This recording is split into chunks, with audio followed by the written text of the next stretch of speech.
ओम ह्रीं अरहम णमोचिनाणम ब्रह्मचर्य रक्षावर्ती। Page number 50। इस अधिकार में 22 श्लोक हैं। ब्रह्म मतलब होती है आत्मा, और उस आत्मा की रक्षा के लिए जो बत्ती अर्थात दीपक का काम करती है, वो ऐसे इस अधिकार का नाम दिया। नाम ही कितना सुंदर है कि आत्मा की रक्षा के लिए जो दीपक का काम करे, ऐसा विषय आपके सामने रखा जा रहा है।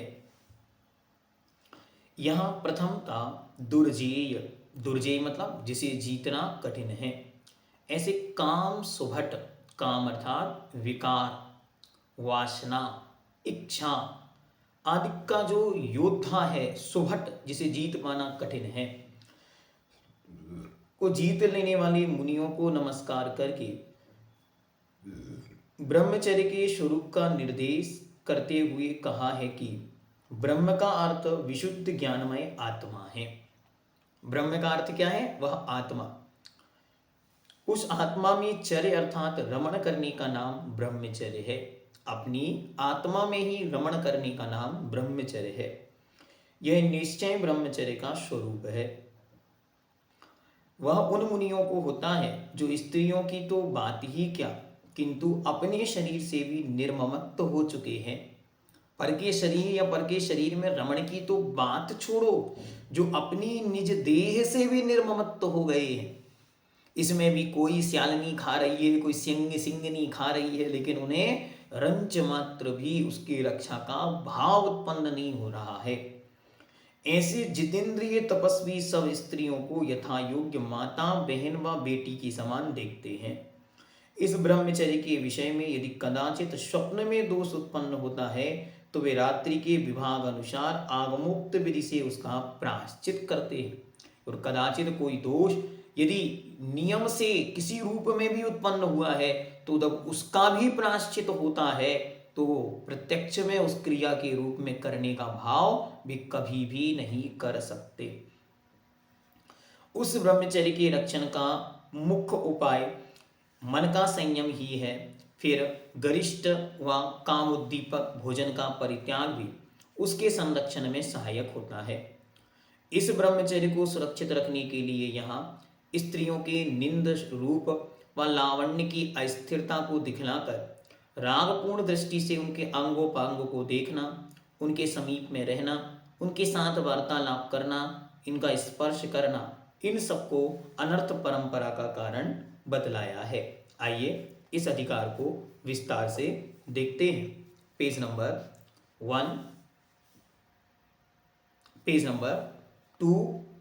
261 261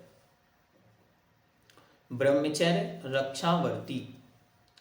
हमेशा एक विषय आपको याद रखना है कि जहां जहां भी ब्रह्मचर्य का प्रसंग आएगा, वहां स्त्री की निंदा की जाएगी।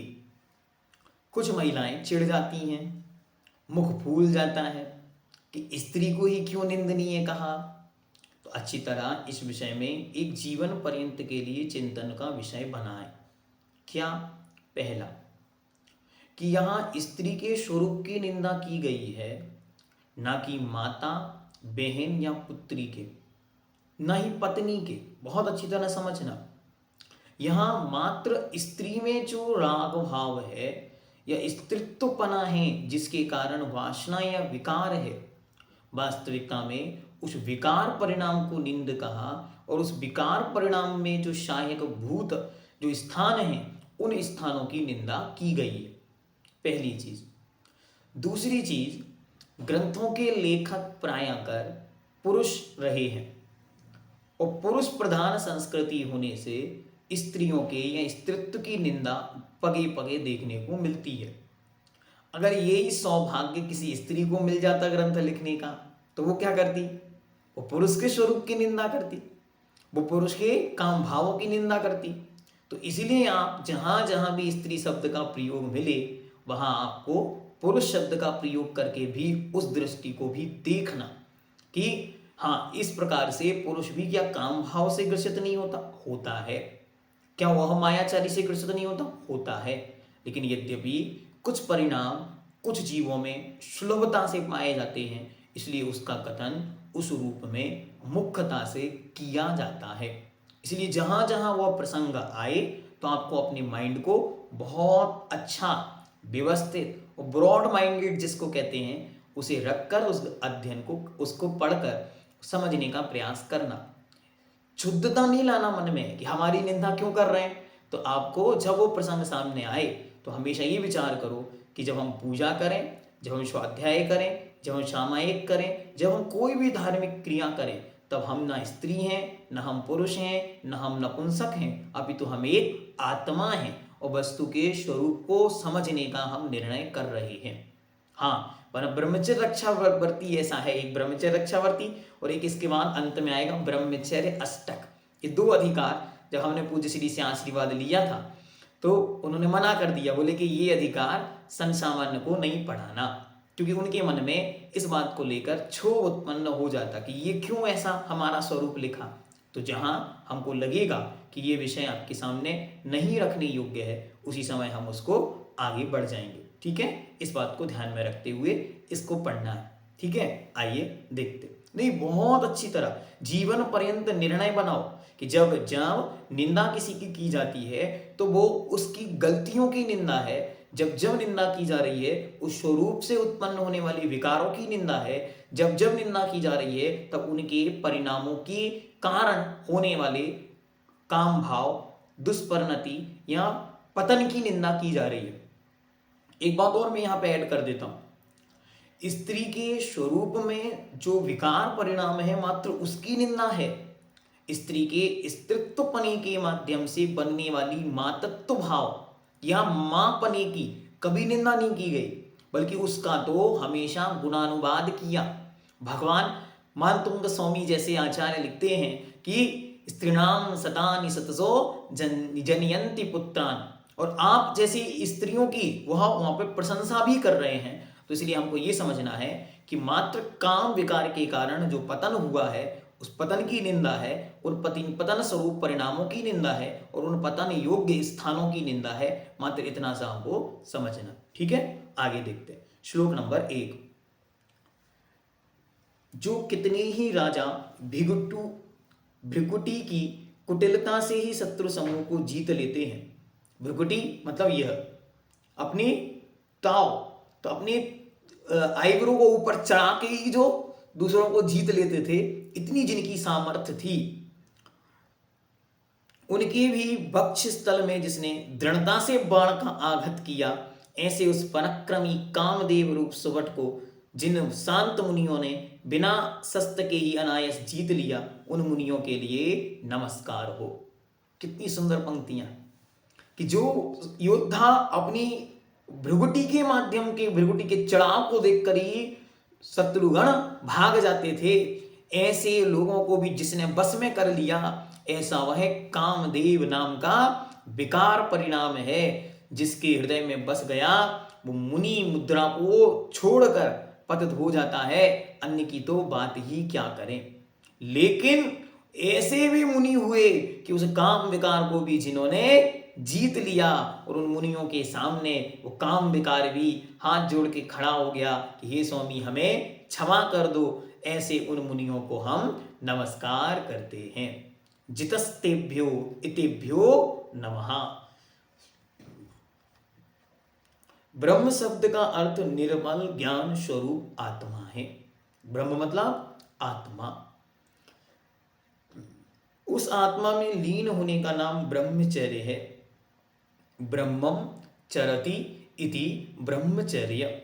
जो ब्रह्म अर्थात अपनी आत्मा में आचरण है, अपनी आत्मा में रमण है, अपनी आत्मा में ही जिसका पूर्ण निष्ठा भाव से उसे ये समझ में आ गया कि ये शरीर तो नश्वर है, नियम से छूटेगा, यह एक साधन है, इसके अंदर साध्य स्वरूप परमात्म शक्ति वे भविष्य के भगवान जो आत्म तत्व विराजमान है, उन्हें अपने लक्ष्य तक पहुंचाने का साधन ये शरीर है, ये विषय भोगों का पुंज नहीं है।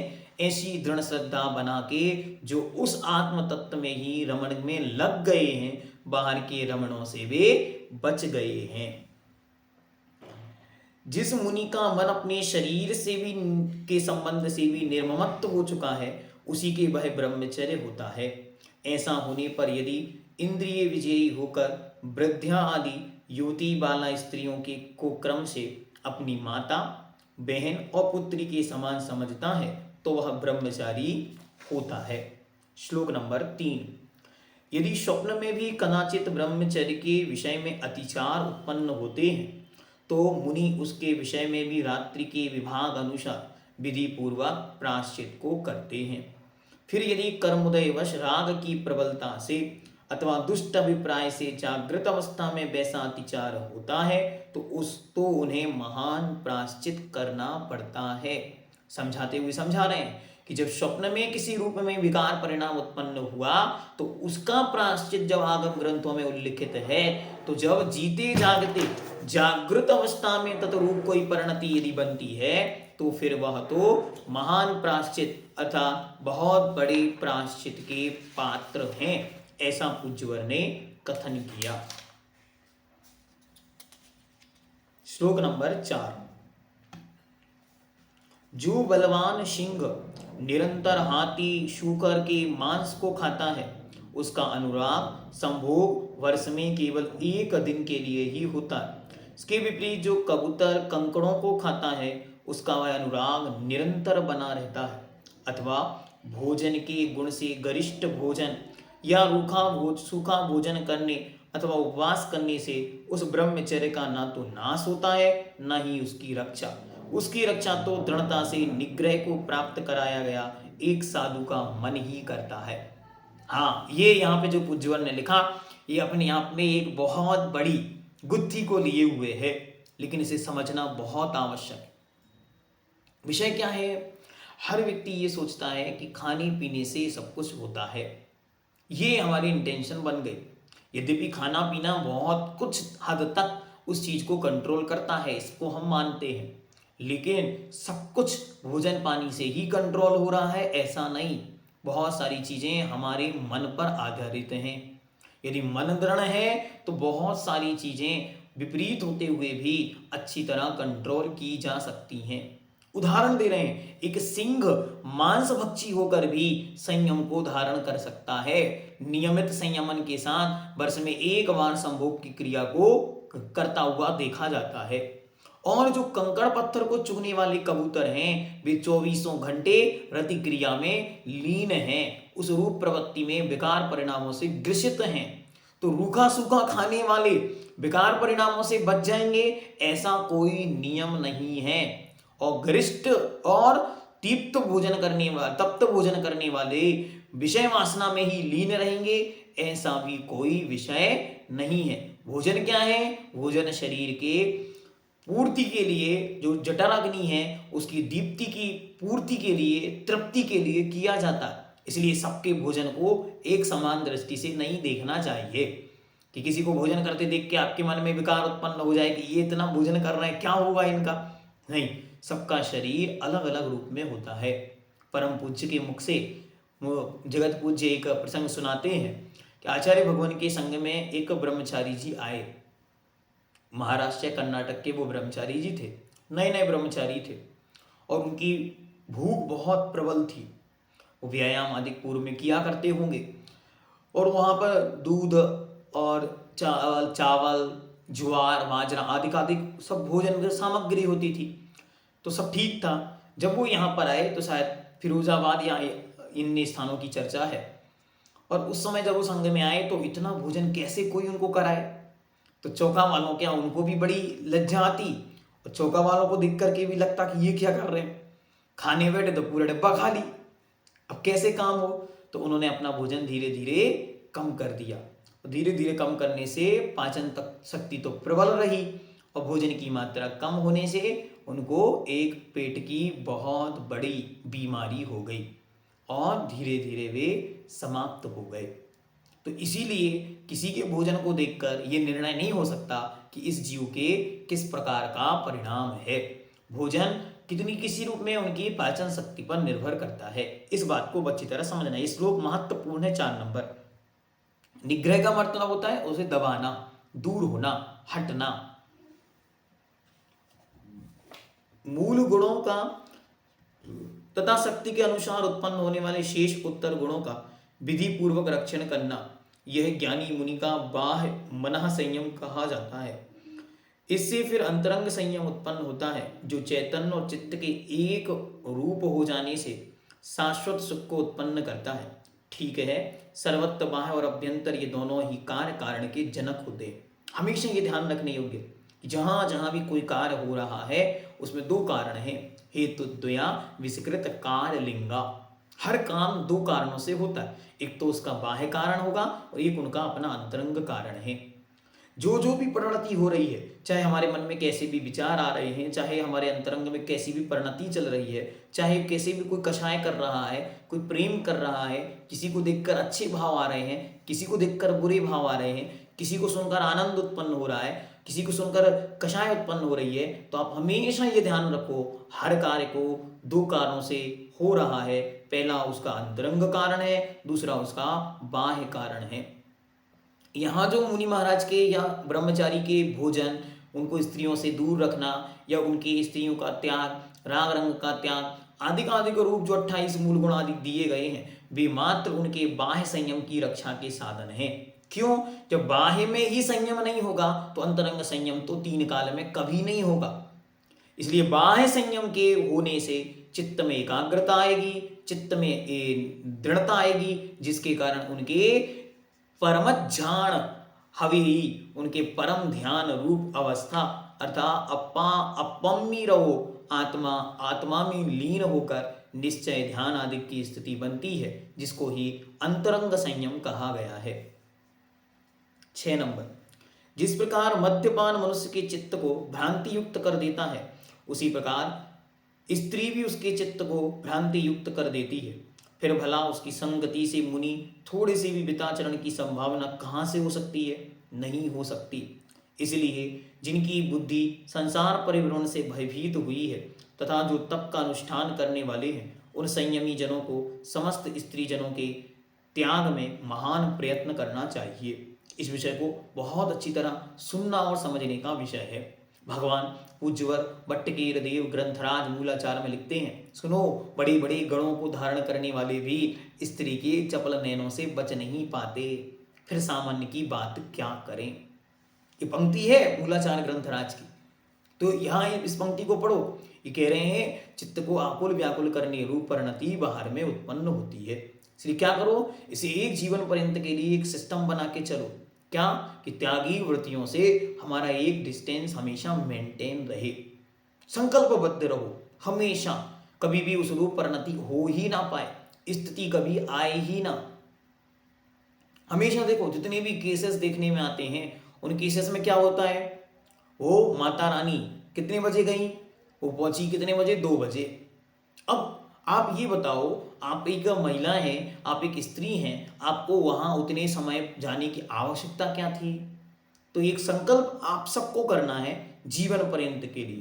पहला संकल्प, कभी भी किसी भी पुरुष, चाहे ब्रह्मचारी हो, विद्वान हो, शास्त्री हो, मुनि महाराज हो या कोई अन्य भी है, तो उनके कमरे में कभी भी अकेले प्रवेश नहीं करना। भले ही वे 2 हों, लेकिन हमें अकेले उनके पास कभी भी नहीं जाना। हमेशा ये मर्यादा रहे, हम 2 महिलाएं 4 महिलाएं मिलकर वहां प्रवेश करें, अन्यथा कभी भी प्रवेश ना करें।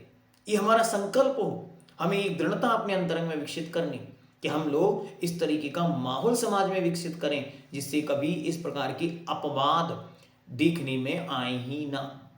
क्यों आ रहे हैं अपवाद? क्योंकि अपवाद रास्ते प्रयोग किए जा रहे हैं। कोई तंत्र लेने जा रहा है, कोई मंत्र लेने जा रहा है, अपने घर की गृहस्थी की बातें अकेली में बतलानी है, अब कैसे बतलाएं? तो इसलिए वह इस प्रकार के कार्य करते। तो आप अच्छी तरह ये संकल्प करो, अकेली में हमें इस प्रकार का प्रवेश वर्जित है, हमें जाना ही नहीं है। वहां हमेशा जब भी जाना है अपनी 2, 3, 4 सखियों को 3-4 लोग मिलकर ही वहां जाएं, 3 से कम तो कभी भी ना जाएं। ये हमेशा संकल्प बना के चलो, इससे मर्यादा बनी रहेगी और आगे के लिए अपवाद मार्ग हमेशा के लिए समाप्त होकर एक स्वच्छ मार्ग सामने दिखाई देगा। आगे 7 नंबर, जो स्त्री मोक्ष रूपी महल के द्वार की दृढ़ अरगला अर्थात बेड़े के समान है, जो संसार रूपी वृक्ष के सींचने के लिए सिंचन पात्र के सदृश है, जो पुरुष को बांधने के लिए जाल के समान है, तथा जिसकी संगति से सज्जनों के भी हिंसा आदि दोष विस्तार को प्राप्त होते हैं, उस स्त्री का नाम लेना भी उन मुनि के व्रत का नाश होता का कारण होता है। तब भला वह स्वयं क्या नहीं कर सकती, अर्थात वह सभी व्रत नियमों को भ्रष्ट करने वाली होती है। अच्छी तरह समझना, आचार्य भगवंत विद्यासागर जी महाराज अपने जीवन पर्यंत वे कभी भी अपने मुख से किसी भी का स्त्रियों का नाम नहीं लेते थे। हमेशा बोलते थे वहां वाली बहन को बुलाइए। ये एक दृढ़ता है साधक की, ऐसी पवित्रता उनके मन में होती है कि इस प्रकार से वे कभी भी स्त्री संबंधी दोषों को ग्रहण करने के लिए अपने आप को से सदा दूर रखने का मन बना करके ही अपने जीवन में आगे बढ़े, क्योंकि उनका उद्देश्य, उनका लक्ष्य मुक्ति तक है, बीच में कहीं रुकना नहीं है। जब तक काम के उद्दीपक करने वाला स्त्री का मनमोहक मुख अनुरागपूर्ण दृष्टि से नहीं देखता, तब तक ही मुनि की पूज्य पद में स्थिति रह सकती है, तब तक ही उनकी मनोहर कीर्ति का विस्तार होता है, तब तक ही उनके निर्मल गुण विद्यमान रहते हैं, तब तक ही उनका मन पवित्र रहता है, तब तक ही निर्मल तप रहता है, तब तक ही धर्म की कथा सुशोभित होती है, तब तक ही दर्शन के योग्य होता है। अच्छी तरह पढ़ो पंक्तियां, ये स्पष्टतया जो परिणति है उसको वह दिखला रहे हैं। 9 नंबर, राग बुद्धि से किया गया स्त्री का स्मरण भी निश्चय से मुनि के तेज की हानि, अपवित्रता, व्रत का विनाश, पाप, मोक्ष मार्ग से पतन तथा क्लेश को उत्पन्न करता है। तब उसकी समीपता, दर्शन, वार्तालाप और स्पर्श आदि क्या अनर्थों की परंपरा को नहीं करते, अर्थात अवश्य करते। इसलिए साधुओं को ऐसी स्त्रियों से दूर से ही त्याग देना चाहिए। आगे 10 नंबर, बेश्या धन से प्राप्त होती है, सो वह धन मुनि के पास है नहीं। यदि कदाचित वह धन भी उनके पास हो, तब भी वह कहाँ से प्राप्त होगी, अर्थात उसकी प्राप्ति दुर्लभ है। इसके अतिरिक्त यदि अपनी ही स्त्री मुनि के पास हो, सो यह भी संभव नहीं, क्योंकि पूर्व में उसका त्याग करके ही तो मुनि धर्म स्वीकार किया। यदि किसी दूसरे पुरुष की स्त्री से अनुराग किया जाए, तो राजा के द्वारा अथवा स्त्री के पति के द्वारा इंद्रिय छेदन आदि का कष्ट होता है। इसलिए साधुओं के लिए दोनों ही लोक को नष्ट करने वाली उसका सदा सदा के लिए त्याग करना चाहिए। मतलब किसी भी रूप में वह विकार को प्राप्त ना हो, इसके लिए मार्ग बता रहे हैं। स्त्री ही घर है, ईंटों से निर्मित घर वास्तव में घर नहीं। उस स्त्री रूपी ग्रह के संबंध से ही श्रावक गृहस्थ होता है और उसका त्याग करके साधु नियमित उत्कृष्ट ब्रह्मचर्य को धारण करता है। यदि उस स्त्री के बिना पुरुष दोनों ही लोकों से भ्रष्ट होता है, अर्थात उसके लोक और परलोक दोनों ही बिगड़ते हैं।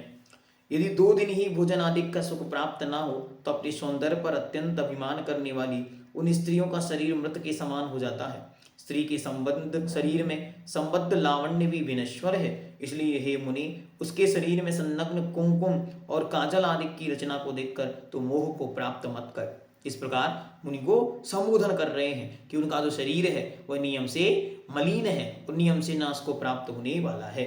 इसलिए उसमें किसी भी रूप में रमण ना कर की चेष्टा ना कर।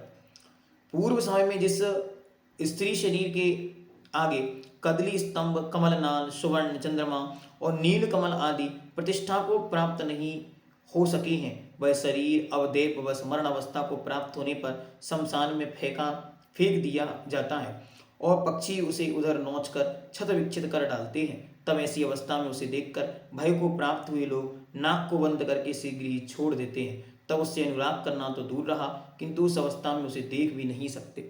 जिसके विषय में कहते थे चंद्रमा मुख कैसा, मुखवा चंद्रमा के समान है, आंखें कैसी हैं, कमल के समान है, बाल उसके इस प्रकार के हैं। वही जब जीव मरण को प्राप्त हो जाए तो कोई उसे देखना नहीं चाहता, कोई उसे छूना नहीं चाहता। फिर ऐसे शरीर में आखिर राग कैसा। यद्यपि शोभामान यौवन एवं सौंदर्य से परिपूर्ण शरीर आभूषणों से विभूषित है, तो भी वह मूर्ख जनों के लिए आनंद को उत्पन्न करता है, न कि सज्जन जनों के लिए। ठीक है, बहुत से सड़े गले शरीर से, मृत शरीर से अतिशय व्याप्त शमशान भूमि को पाकर काले कौओं का समुदाय ही संतुष्ट होता है, न कि राजहंसों का। कितनी सुंदर पंक्तियां लिखते हैं। एक एक चीज को समझाने के लिए हजारों दृष्टांत उन्हें देने पड़े तो देते। कहते हैं कि देखो वहां पड़ा हुआ शरीर है, उस शरीर में कौन राग करेगा? जो रागी है, मोही है, जिनका चित्त काला है, उन्हें उनमें राग होता है। क्यों? हंस कभी भी शरीरों पर आकर नहीं बैठते। काग ज्यों चौचे भरे, ये पंक्तियां कहाँ ऐसी आई हैं? पंडित जी साहबों ने कुछ अपने मन से नहीं लिखा, सब कुछ पूर्वाचार्यों को लिखा। काग ज्यों चौचे भरे, इस प्रकार इन्होंने लिखा। फिर इसके बाद 15 नंबर श्लोक छोड़ देते हैं, आप लोग अपने हिसाब से उसको देख लेना। 16 नंबर, जिसका मन कर्तव्य और अकर्तव्य के विचार से रहित है, इसीलिए जो राग में अंधा होकर उत्सुकता से स्त्री के मुख की लार को पीता है, उस मनुष्य के विषय में हम क्या कहें। किंतु जो कविजन अपने स्पष्ट वचनों के विस्तार से सज्जनों के आगे चमड़े से आच्छादित उस कपाल युक्त मुख को चंद्रमा के समान सुंदर बताते हैं, वे भी प्रशंसनीय समझे जाते हैं, जो वास्तव में निंदा के पात्र हैं। यह जन समूह दूसरों के उद्देश्य के बिना काम के उद्दीपक होने से अंधा होकर स्त्री के विषय में कौन कौन सा निंद कार्य नहीं करता, अर्थात बिना उपदेश के ही स्त्री के साथ अनेक प्रकार की निंदनीय चेष्टाओं को करता है। फिर हे उपादेय के ज्ञान से रहित कोई कवि निरंतर श्रृंगार रस से परिपूर्ण काव्य को रचकर उन लोगों के चित्त में और अधिक राग को ही पुष्ट करता है। जो गृहस्थ स्त्री एवं धन आदि परिग्रहों से सहित होकर घर के उत्तम व्यापार आदि कार्यों को करता हुआ भी कभी परधन और पर स्त्री की इच्छा नहीं करता, वह गृहस्थ मनुष्य भी देव पूज्य अर्थात देवताओं के द्वारा प्रशंसनीय है। पढ़ो पंक्तियां, कितनी सुंदर पंक्तियां। अपने ही सौदार संतोष व्रत के साथ अपनी जीवन पर्यंत जो मर्यादाएं बनाई हैं, विवाह शादी क्या है? सादगी का नाम शादी है। अब अपनी इच्छाओं को, अपनी वासनाओं को किसी एक स्थान में सीमित करना है, वो अनलिमिटेड इंटेंशन को खत्म करना है, इसका नाम शादी है। फिर जिसके पास सर्वथा ना तो स्त्री है ना ही धन है, तथा जो रत्नात्रय से विभूषित हैं, वह मुनि तो देवों के भी देव हैं, अर्थात वे देवताओं के द्वारा पूज्य हैं, महान हैं। यहाँ भला कहा उसके द्वारा नहीं, वह भला कहाँ किसके द्वारा नहीं माना जाता, अर्थात सभी उसकी पूजा करते हैं।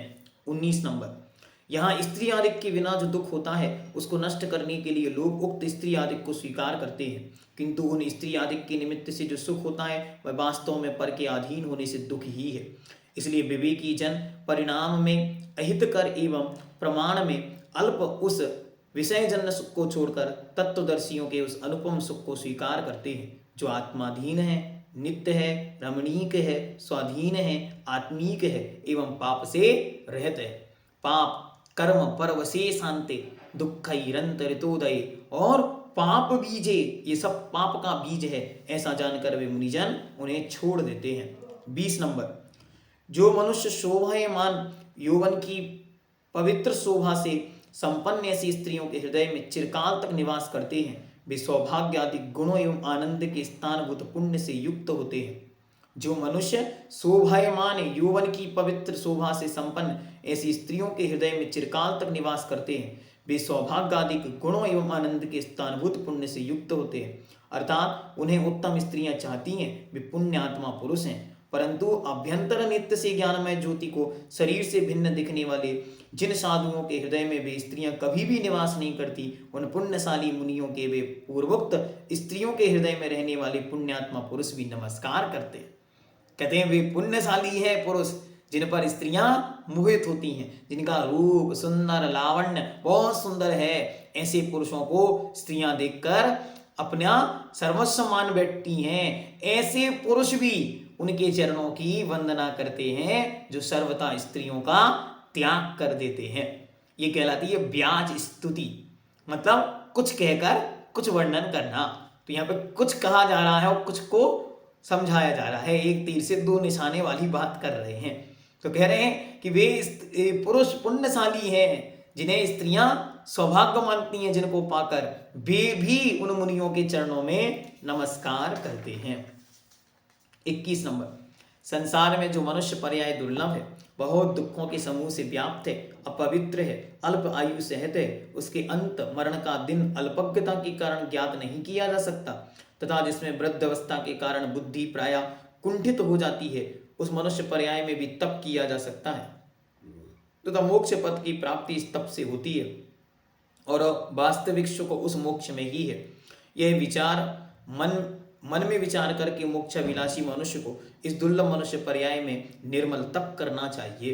काना पोड़ा पड़ा हाथी है, चूसे तो रोबे और फले अनंत जो धर्म ध्यान की भूमि विषय बोवे। एक बार वह उस धर्म ध्यान की भूमि में यदि बो दिया जाए तो महान फल को देने वाला हो जाता है। अरे साक्षात अरिहंतों के उस अनंत चतुष्टय रूप वैभव और तीर्थंकरों के समोसरण जैसे महावैभव और सिद्ध परमात्मा के अनंत वैभव को उत्पन्न करा देने वाला वह एक ही धर्म ध्यान होता है। इसीलिए उस धर्म ध्यान की निरंतरता किससे बनेगी? इस शरीर से ही बनती है। इसलिए कितनी सुंदर पंक्ति, ये पंक्ति तो निरंतर चिंतन के योग्य है, विचारणीय है कि काना पोड़ा पड़ा हाथिया चूसे तो रोबे। ये शरीर कैसा है? एक गन्ने के समान है, वो भी कौन सा गन्ना? जिसमें कोई रस नहीं है। अब जितना इसका उपभोग करेगा नियम से अंत को प्राप्त हो जाएगा। और इसी को यदि वो धर्म ध्यान की भूमि विषय वो बे तो फले अनंत अनंत फल को देने वाला हो जाएगा। 22 नंबर अंतिम, 2 से अधिक उत्तम 20 छंद युक्त अर्थात 22 छंदों से युक्त पद्य रूपी औषधि की जो यह बत्ती मुनि पद्मनंदी रूपी वैद्य के द्वारा बतलाई गई है, श्रेष्ठ है। योग्य शब्द एवं अर्थ रूपी जल से जिसका उद्वर्तन किया गया है तथा जो चित्त रूपी चक्षु के काम रूपी रोग को शांत करने वाली है, उसका सेवन तपोवृद्ध साधुओं के परलोक के दर्शन के लिए निरंतर करना चाहिए। इति श्री ब्रह्मचर्य रक्षावर्ती समाप्तः। यहाँ पर यह ब्रह्मचर्य रक्षावर्ती पूर्ण हुई। यह एक अलौकिक अद्भुत स्तुति है जिसके माध्यम से चित्त में जो भ्रांतियां होती हैं उनको दूर करने वाली यह अलौकिक स्तुति है। जैनम जयतु शासनम।